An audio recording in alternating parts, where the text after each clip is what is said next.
everyone. Thank you for joining me today for some epic surf news.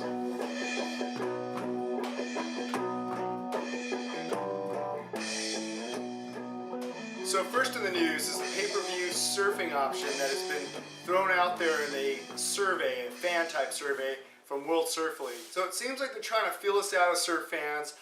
This is something that's been on the rumor mill in the back for maybe a couple of years now about WSL taking this model, or people claiming that they are already taking the model, etc. I think with a sport like surfing that's had a lot of trouble attracting major sponsors, and maintaining those sponsors over many years has been a trick. So in this case, it does make sense to investigate the option, to feel it out, and it's probably the best bet to check with the fans and see how they feel about it. Would I be willing to pay? It depends on how much, if I get no ads, if later on down the road major sponsors do come into the picture and pay for stuff, am I going to still be left paying for the pay-per-view? Which in my experience, corporations may seem to forget about what they initially promised or what could be possible, and might just double up on the revenues. So I'm going to take this quiz here. I'm going to see what's on the quiz and share any of the questions that I think might be important to you or might catch your interest as well. So this question here, would I pay per event, per month, per year? So this is an interesting question. If they were to do this, they should have a variety of ways that you can do it.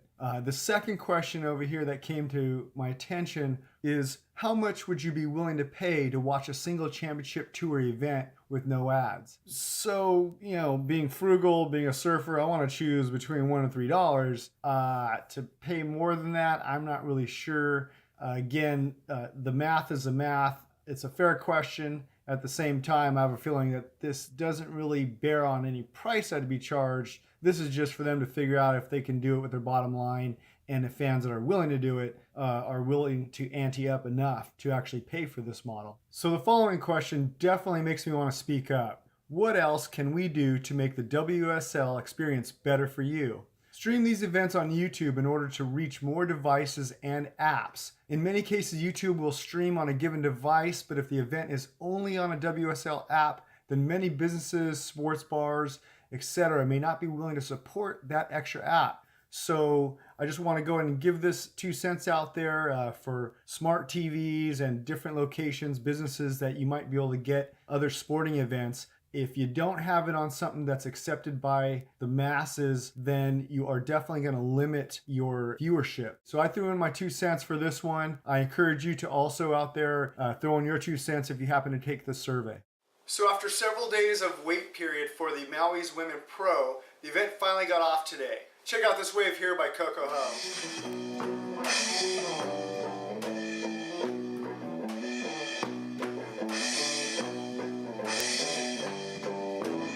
Lastly in the news was the Advanced World Cup of Surfing, which is held at Sunset Beach in Hawaii. So this event is actually a World Qualifying Series event.